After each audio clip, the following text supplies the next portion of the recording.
महागठबंधन में होते हुए भी आरजेडी और कांग्रेस में सब कुछ ठीक ठाक नहीं। मैं पहले कई बार भी इस बात पे चर्चा कर चुका हूं कि दोनों में समन्वय अभी नहीं बन पा रहा है। जिस प्रकार से आरजेडी बीएसपी में अपना भविष्य देख रही है और उसी प्रकार कांग्रेस भी जो है वो पीके के साथ और बाकी कम्युनिस्ट पार्टी सीपीआई सीपीएम के साथ देख रही है। अब इसमें एक नई खबर ये है कि अगर आप देखेंगे तो जिस प्रकार से पप्पू यादव ने हमला किया आरजेडी पर, उससे साफ जाहिर होता है कि संबंध में काफी खटास है। पप्पू यादव नीतीश कुमार के जो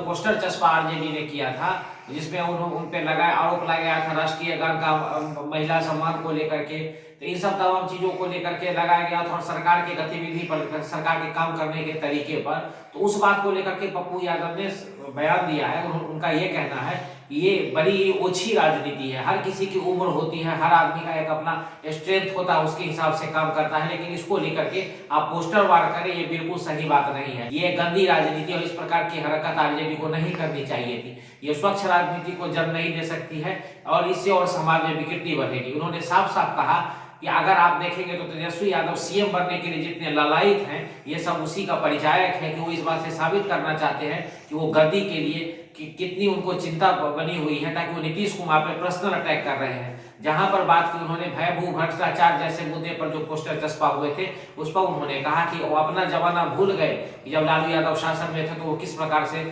लोग त्राही त्राही कर रहे थे। और इन सब तमाम बातों को देखते हुए उनको ये देखना चाहिए था कि अगर हम किसी पे हमला कर रहे हैं तो वो पलट के हम पे भी बात करेंगे, और जहाँ पे सीधा सीधा आगे प्रोग्रेस की राजनीति होनी चाहिए कि कैसे काम किया जाए, कैसे बिहार का विकास हो, बिहार के विकास पर ज्यादा फोकस किया जाए, ना कि किसी पर पर्सनल अटैक किया जाए। अगर आप बात करेंगे तो उन्होंने कहा कि वो भूल गए इसी सत्ता में भागीदारी उनकी भी 2 बार हुई है, नीतीश कुमार के साथ उन्होंने भी 2 बार गठबंधन करके काम किया है। और इस प्रकार से जब वो बात करते हैं कि नीतीश कुमार सिर्फ महिलाओं का अपमान करते हैं, तो अगर आप इस बात को देखेंगे तो कहीं ना कहीं से पप्पू यादव ने सीधा सीधा आरजेडी को कटघरे में खड़ा किया है। हाँ, पप्पू यादव ने यह भी बात कहा कि अगर तेजस्वी यादव सीएम बनना चाहते तो सीएम बनने की इच्छा तो मेरी भी है, कांग्रेस पार्टी की तरफ से मैं भी दावेदार हूं कि मैं भी सीएम बन सकता हूं। उन्होंने सीधा सीधा स्पष्ट कह दिया, यानी कि तेजस्वी यादव को जिस बात का भय था और कांग्रेस जिस प्रकार से आगे आकर के इन मुद्दों पर काम कर रही थी और अपनी स्वतंत्र स्टेबिलिटी की बात कर रही है कि कांग्रेस अपना एक जो वजूद ढूंढ रही है,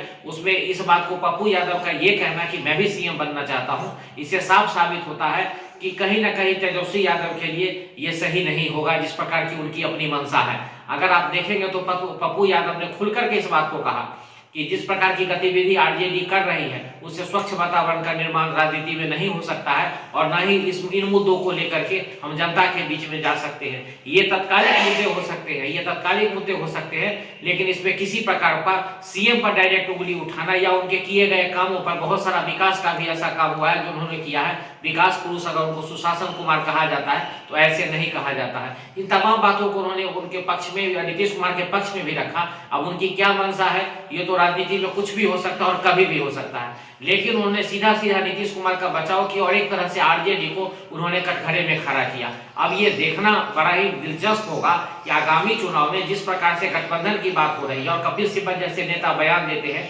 उनका ये कहना है कि गठबंधन यानी महागठबंधन को एकजुट होना चाहिए और उन्होंने एक समान रूप से सामने आकर के कोई वक्तव्य देना चाहिए। लेकिन जिस प्रकार से आपस में इन लोगों का समन्वय नहीं बन पा रहा है, यह आगामी चुनाव के लिए शुभ संकेत नहीं है महागठबंधन के लिए। अगर आप देखेंगे तो जिस प्रकार से पप्पू यादव उन पे भी हमलावर हुए हैं, यानी कि